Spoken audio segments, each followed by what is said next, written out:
বিসমিল্লাহির রহমানির রহিম। আসসালামু আলাইকুম। কেমন আছেন আপনারা সবাই? আলহামদুলিল্লাহ, আমিও ভালো আছি। আজকে আপনাদের মাঝে আমি নিয়ে আসছি বেগুন দিয়ে চিংড়ি মাছের ভাজি। তো আমরা সাধারণত যেভাবে নর্মাল ভাজি করে থাকি ঠিক এভাবে আমরা তৈরি করে আপনাদেরকে দেখাবো। এখানে আমি কিছুটা বেগুন, এখানে 1 কেজি পরিমাণ বেগুন আছে, আমি এরকম গুটি করে নিয়েছি। আর লাগবে এখানে কিছু পরিমাণ চিংড়ি মাছ নিয়ে নিয়েছি। আর লাগবে এখানে পেঁয়াজ কুচি, আদা রসুন বাটা, কাঁচামরিচ, আধা চামচ পরিমাণ জিরার গুঁড়ো, 1 চা চামচ ভরে ধনিয়ার গুঁড়ো, লাগবে হলুদের গুঁড়ো, লাগবে লাল মরিচের গুঁড়ো এবং স্বাদ মতন লবণ। তাহলে চলুন আমরা রান্নায় চলে যাই। আমরা চুলার কাছে চলে আসলাম। এখন আমি জালটা জ্বালিয়ে দিব। বিসমিল্লাহির রহমানির রহিম। এখন এর মধ্যে আমি কিছু পরিমাণ তেল দিয়ে দিব। বেগুন ভাজি করার মধ্যে আপনারা বেগুনের অনুযায়ী তেল দিয়ে নেবেন। এখন আমি প্রথমে যে পেঁয়াজ কুচি আছে সেটা দিয়ে দিব এর মধ্যে। বিসমিল্লাহির রহমানির রহিম। পেঁয়াজ কুচিটা দিয়ে দিলাম। আমাদের পেঁয়াজটা একটু নরম হয়ে আসলে এখন আমরা এর মধ্যে যে চিংড়ি মাছটুকু আছে সেটা এর মধ্যে আমরা দিয়ে দিব। এই চিংড়ি মাছগুলো এখন আমরা দিয়ে একটু হালকা ভেজে তারপরে মশলাগুলো এর মধ্যে দিয়ে দিব। মাছগুলো দিয়ে দিলাম।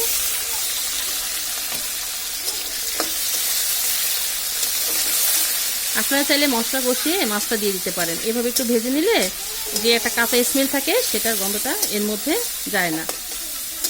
তো যাই হোক, আমি এর মধ্যে এখন সামান্য একটু ভাজা হয়ে আসলে মশলাগুলো দিয়ে আমি কষিয়ে নেব।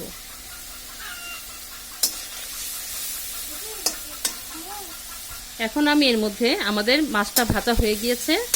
এখন আমরা এর মধ্যে মশলাগুলো যে আছে সেটা দিয়ে দিব। এখানে আমি আধা চামচ পরিমাণ হলুদের গুঁড়া দিয়ে দিলাম,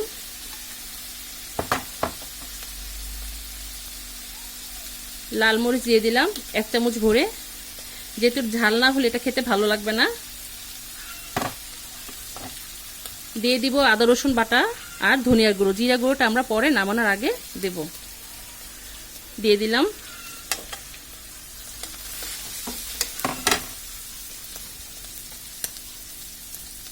দিয়ে দেবো পরিমাণ করে লবণ, আধা চা চামচ পরিমাণ। যেহেতু বেগুনটা মিশে যাবে তো এর বেশি লবণ দেওয়া যাবে না।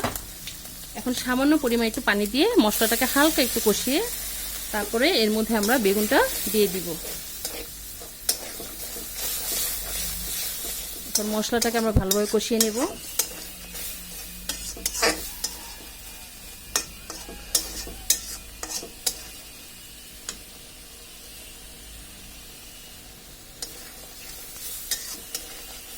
আমাদের মশলাটা কষানো হয়ে আসছে। এখন যে আমরা বেগুনটা কেটে রেখেছিলাম সেটা এর মধ্যে দিয়ে দিব। বিসমিল্লাহির রহমানির রহিম। আমরা বেগুনগুলো দিয়ে দিলাম। হালকা একটু কষিয়ে তারপর এর মধ্যে আমরা পানিটা দিয়ে দিব।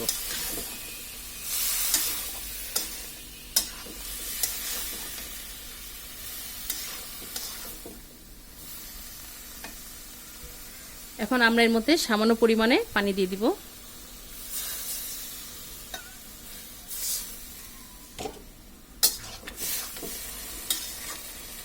এখন আমরা এটাকে ঢেকে দিব। ঢেকে আমরা 10 মিনিট পর ফিরে এসে দেখব এটা কি অবস্থা। তাহলে 10 মিনিট পরে আমরা ফিরে আসছি। আমরা 10 মিনিট পর ফিরে আসলাম। এখন আমরা এটা দেখি কি অবস্থা। অল্প পানি দিয়েছিলাম, মাশাআল্লাহ করে ভালো পানি ছেড়েছে এর মধ্যে থেকে। তো আমরা এখন এর মধ্যে যে কাঁচামরিচগুলো আছে সেটার মধ্যে দিয়ে দিব। কাঁচামরিচগুলো দিয়ে দিলাম। তো ভালোভাবে নেড়ে আমরা এটা সেদ্ধ হওয়া পর্যন্ত অপেক্ষা করব। তাহলে আমরা সেদ্ধ হওয়া পর্যন্ত অপেক্ষা করি। আমরা কিছুক্ষণ পর ফিরে আসলাম। আমি অফ ক্যামেরা একবার নেড়ে দিয়েছিলাম এটাকে। এখন একটু নাড়াচাড়া করে দিচ্ছি।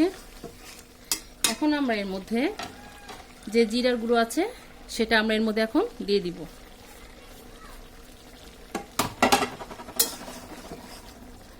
এখন এটাকে ভালোভাবে নেড়ে দিলাম। আর 5 মিনিট রেখে তারপর আমরা এটাকে নামিয়ে ফেলব। আর 5 মিনিট অপেক্ষা করি। আমরা দেখি 5 মিনিট পর ফিরে আসলাম। মাশাআল্লাহ দেখুন দেখতে কত ভালো লাগছে। এখন আমরা এই অবস্থায় নামিয়ে ফেলবো। যেহেতু বেগুন সেদ্ধ হতে বেশি সময় লাগে না। তো এখন আমাদের এটা হয়ে গিয়েছে। চুলাটা বন্ধ করে দিই। তাহলে চলুন আমরা পরিবেশন চলে যাই। তৈরি হয়ে গেল আমাদের মজাদার বেগুন দিয়ে চিংড়ি ভাজি। আর আমি কিছুটা এখানে ধনিয়া পাতা দিয়ে দিয়েছি, আপনারা অবশ্যই ধনিয়া পাতা থাকলে দেবেন, আর না থাকলে তো নাই। তো আপনারা চাইলে চাষটা পাতাটাও দিতে পারেন, ধনিয়া পাতাটাও দিতে পারেন। তো এই তো আমাদের রেসিপিটা আপনাদের সামনে তুলে ধরলাম। তো আমার এই রেসিপিটা আপনাদের কাছে কেমন লেগেছে আমাদেরকে অবশ্যই কমেন্ট করে জানাবেন। আর এই বেগুন চিনিটা সাদা ভাতের সাথে, রুটির সাথে, পোলার সাথে খুবই খেতে মজা। তো আপনারা একবার হলে এটা ট্রাই করবেন, ইনশাল্লাহ আপনাদেরটাও ভালো হবে। তো আমার এই রেসিপিটি আপনাদের কাছে কেমন লেগেছে আমাদেরকে অবশ্যই কমেন্ট করে জানাবেন।